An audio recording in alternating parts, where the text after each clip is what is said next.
नमस्कार.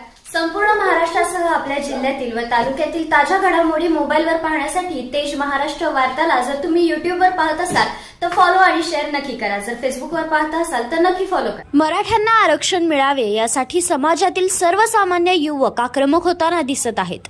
त्यामुळे आंदोलनाची धग वाढली आहे. मनोज जरांगे यांनी मराठ्यांना आरक्षण मिळावे यासाठी उपोषण सुरू केले आहे. त्यांनी ग्रामीण भागातून मोठ्या प्रमाणात प्रतिसाद मिळवत आहेत. मराठा समाज आक्रमक झाला आहे. राजकीय नेत्यांना गावबंदी करण्यात आली आहे. त्यातून आमदार खासदारही सुटले नाहीत. त्यामुळे ऐन थंडीत वातावरण तापू लागले आहे. आरक्षणाचा निर्णय लवकरात लवकर व्हावा यासाठी विविध प्रकारची आंदोलने केली जात आहेत, जेणेकरून शासनाचे लवकर लक्ष वेधले जाईल असा उद्देश या आंदोलन करण्याचा आहे. सोलापूर जिल्ह्यातील सर्वच तालुक्यातील ठिकाणी उपोषणाला सुरुवात झाली आहे. काही ठिकाणी आंदोलन वेगळे वळण घेत आहे. मात्र सोलापूर जिल्ह्यातील मंगळवेढा तालुका आज संपूर्ण बंद ठेवून दामाजी चौकात मनोज जरांगे पाटील यांच्या आंदोलनाला पाठिंबा देण्यासाठी आणि मराठा आरक्षण लवकरात लवकर मिळवण्यासाठी शांततेच्या मार्गाने साखळी उपोषण सुरू आहे. आंदोलन जरी शांततेत असलं तरी युवकांच्या प्रतिक्रिया. गेली 7 दिवस झालं मनोजदादा जरांगे पाटलांनी अंतरवाली सराटीमध्ये आमरण उपोषण सुरू केल्यापासून मंगळवेढ्यामध्ये मराठा बांधवांनी त्यांना पाठिंबा देण्यासाठी या ठिकाणी साखळी उपोषण चालू केलेलं आहे. त्याचा आज 7वा दिवस आहे. मंगळवेढ्यामध्ये आज कडकडीत बंद पाळून या आंदोलनाला पाठिंबा दिलेला आहे. गेली 50 वर्ष झालं मराठा समाज शांततेच्या पद्धतीने आंदोलन करत आहे. परंतु हे सरकार मराठ्याच्या शांततेच्या आंदोलनाला जर जुमानत नसेल तर आता आमचे तरुण पोरं या शांततेच्या आंदोलनातून हिंसक पद्धतीनं मार्ग काढायला लागले आहेत. किती दिवस आम्ही शांततेनं मागत बसणार? आणि हे सरकार जर आमची चेष्टा करत असेल तर मराठ्यांच्या पोरांना आता रोखणं मुश्किल झालंय. गेली अनेक वर्ष झालं आमची पोरं शांततेनं आंदोलन करतात आणि आत्महत्याही करायला लागलेत. रोज एक आत्महत्या आमच्या समाजाला परवडणारी नाही. आमच्या समाजाच्या लोकांनी काल काही ठिकाणी जाळपोळ केली, पण आम्हाला त्या तरुणांना रोखता आम्ही दमछाक होत आहे. किती लोक आमच्यातली ज्येष्ठ लोक तरुणांना अडवणार आहेत? त्यांनी किती दिवस अडवून धरणार आहेत? जर 2 दिवसात या सरकारने निर्णय नाही घेतला तर या समाजाला तरुणांना रोखणं मुश्किल होईल. समाजाने इतर समाजाला प्रेमाने वागत असताना जर हे सरकार वाटत असेल सरकारला की समाजामध्ये तेढ निर्माण व्हावे, आम्ही समाजामध्ये तेढ निर्माण करणार नाही. परंतु या सरकारला धडा शिकवल्याशिवाय आम्ही गप्प बसणार नाही. अंतरवाली सराटी येथे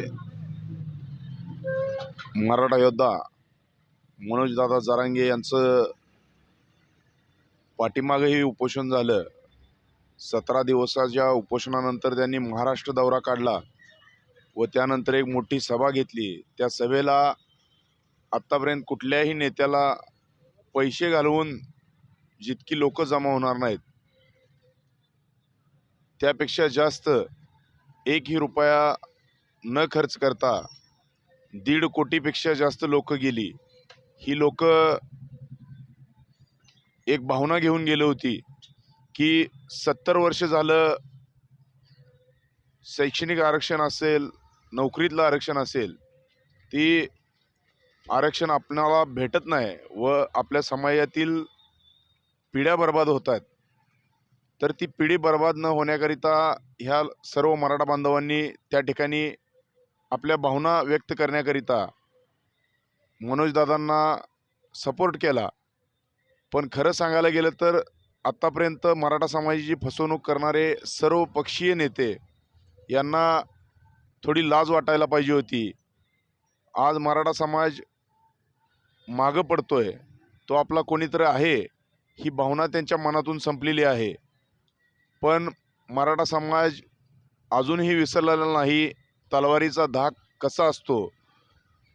आज थोड्या वेळापूर्वी मुख्यमंत्र्यांच्या नेतृत्वाखाली जी सर्व मंत्रिमंडळाची बैठक झाली, त्या बैठकीत छगन भुजबळ मराठा नेत्यांच्या विरोधात बोलले.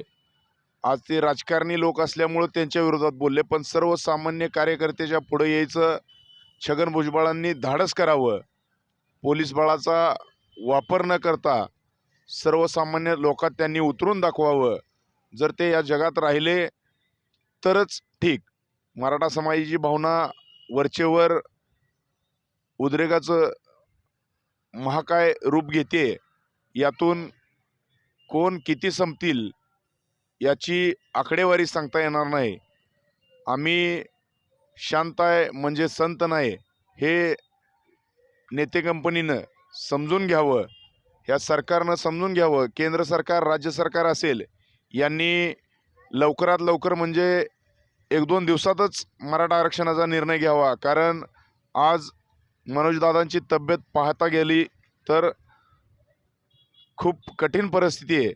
पाठीमागे केलेलं उपोषण असेल किंवा सध्या 6वा दिवस आहे, त्यांनी आज पाणी घेतलंय, पण नुसत्या पाण्यावरती भागणार नाही. यदा कदाचित त्यांच्या जीवितास काय घडलं, काय झालं तर हा उद्रेक थांबवणं कोणालाच शक्य नाही.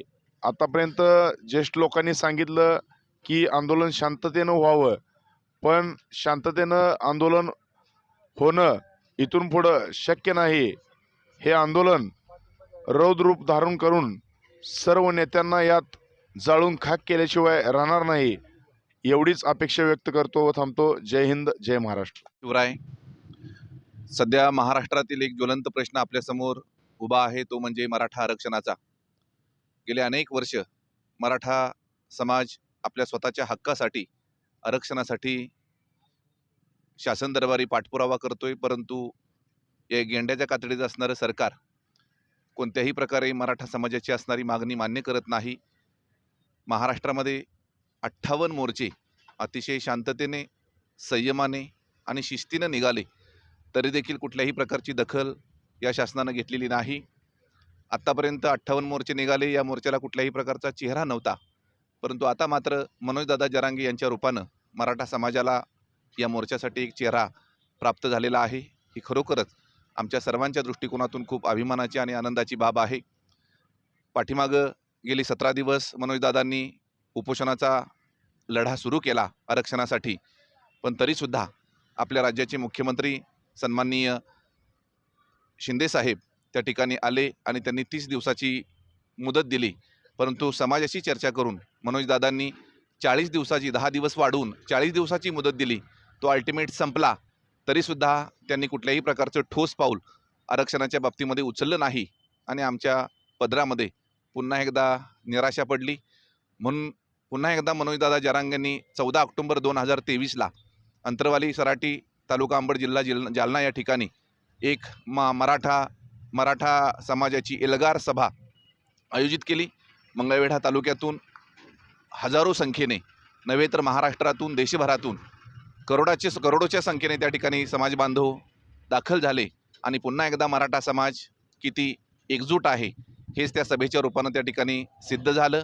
आज मला तर या निमित्ताने एवढंच म्हणायचं आहे, खरं तर आज मराठ्याच्या देवघरातील असणाऱ्या देवाला जेवढं महत्त्व नाही, तेवढं आज मनोजदादा जरांगेंना आमच्या सर्वांच्या माध्यमातून महत्त्व, त्यांचं आमच्यासाठी फार मोठं महत्त्व प्राप्त झालेलं आहे. हाच आरक्षणाचा लढा पुन्हा एकदा मनोजदादा चालू ठेवतायत. गेली 7 दिवस झालं अन्नाचा घास न घेता, पाण्याचा घोट न घेता ते आपल्या समाजासाठी लढतायत. मराठा समाजातील असणाऱ्या मुलांचं कल्याण व्हावं, त्यांचा भविष्यकाळ उज्ज्वल व्हावा, याच्यासाठी लेकराबाळासाठी त्या ठिकाणी हा लढा उभा केलेला आहे. शासनानं त्वरित याची दखल घेऊन कुठल्याही प्रकारे आता अहवाल, त्यानंतर समित्या असं न बघता सरसकट महाराष्ट्रातील असणाऱ्या सर्व मराठ्यांना कुणबी प्रमाणपत्र देऊन आम्हाला हा आरक्षण त्या ठिकाणी द्यावं. आणि हा या ठिकाणी मनोजदादांचा जीव आमच्यासाठी खूप महत्त्वाचा आहे. आम्हाला त्यांच्यासोबत आरक्षण घ्यायचं आहे. म्हणून पुन्हा एकदा आपल्या मीडियाच्या माध्यमातून मंगळवेढा सकल मराठा समाजाच्या वतीनं मी मीडियाच्या माध्यमातून शासनाला विनंती करतो की आता अंत बघू नका. आता ही शेवटची लढाई आहे. तुम्ही मराठ्यांचा अंत न पाहता सरसकट मराठ्यांना कुणबी प्रमाणपत्र देऊन आमच्या पदरामध्ये आरक्षण द्यावं, हीच विनंती. धन्यवाद. मराठा समाजातील सर्वच व्यक्ती गर्भश्रीमंत नाहीत, तर मराठा समाजाच्या आरक्षणाच्या या लढ्याला सर्व जाती धर्माचा पाठिंबा आहे हे जगजाहीर आहे.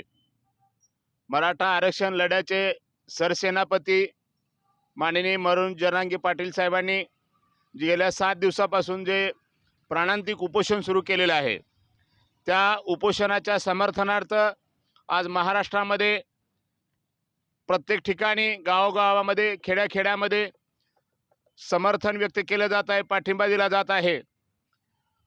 मराठा समाजाची आरक्षणाची जी मागणी आहे, मी मगाही बोलताना सांगितलं की टोपल्यात एक भाकर आहे, दारात 4 जण मागायला बसलेले आहेत, तर कोरकोर सर्वांना देणं, चौघांना देणं हे सरकारचं काम आहे. माझ्या सांगण्याचा उद्देश असा आहे बोलण्याचा की मराठा समाजाला कायदेशीर मार्गानं आरक्षण देणं ही राज्य शासनाची व केंद्र शासनाची जबाबदारी आहे. आणि आता हा आरक्षणाचा जो लढा आहे तो सर्वव्यापी लढा झालेला आहे. हे आंदोलन फक्त मराठा समाजाचं एका जातीपुरतं मर्यादित राहिलेलं नाही, तर हे सर्वव्यापी आंदोलन झालेलं आहे. समाजातल्या ज्या 18 पगड जाती असतील, दलित, आदिवासी, ओबीसी, मुस्लिम समाजाच्या सर्व लोकांनी हे आंदोलन उचलून धरलेलं आहे. त्यामुळं सरकारला मराठा समाजाला आरक्षण देण्याशिवाय आता त्यांच्यासमोर दुसरा कोणताही पर्याय नाही. आणि मराठा आरक्षणाचा प्रश्न सुटेपर्यंत आम्ही सर्व जाती धर्मातले मराठेतर लोक या आंदोलनामध्ये सक्रिय राहू, मी अशी या ठिकाणी आपल्याला ग्वाही देतो. उपोषणाचा जो कार्यक्रम चालू आहे तो सर्वांसाठी अतिशय महत्त्वाचा आहे. आपले जे मराठा समाजासाठी दैवत असणारे मनोज जरांगे दादा पाटील हे 7वा दिवस चालू आहे, तरीसुद्धा कोणीही लक्ष द्यायला म्हणजे तयार नाही. जाळपोळ होते आहे, सगळा समाज पेटून उठला आहे.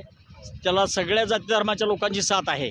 त्यासाठी काय एकाच जातीनं प्रयत्न केला असं नाही, सर्वांचा प्रयत्न आहे. मी एका खेडेगावातून येतो आहे, रोज एक अर्धा तास थांबतो आहे, यांना पाठिंबा देतो आहे आणि घरी जातो आहे. पण तरीही सगळ्यांना शासनाला, केंद्र शासनालाही विनंती आहे, महाराष्ट्र शासनाला आहेच, की आपण विचार करावा की बाबा ह्यांच्यात ही गरीब जी मोलमजुरी करणारी, रोज रोजीरोटीसाठी भटकणारी माणसं आहेत, त्यांना तरी मिळालं पाहिजे. सरसकट द्यायला काय अडचण आहे, जे आहे ते पुन्हा हे होईल. सरसकट यांनी मराठा बांधवांना कुणबी प्रमाणपत्र देणं गरजेचं आहे आणि ते दिल्याशिवाय लोक मागं हटणार नाहीत याची शासनाला जाणीव पाहिजे. आणि जर होत नसेल तर त्याला लोक सहजासहजी मागं हटणार नाहीत. तुम्ही कसल्याही परिस्थितीत 2 दिवसात हे आरक्षण दिलंच पाहिजे. जय जिजाऊ, जय शिवाजी.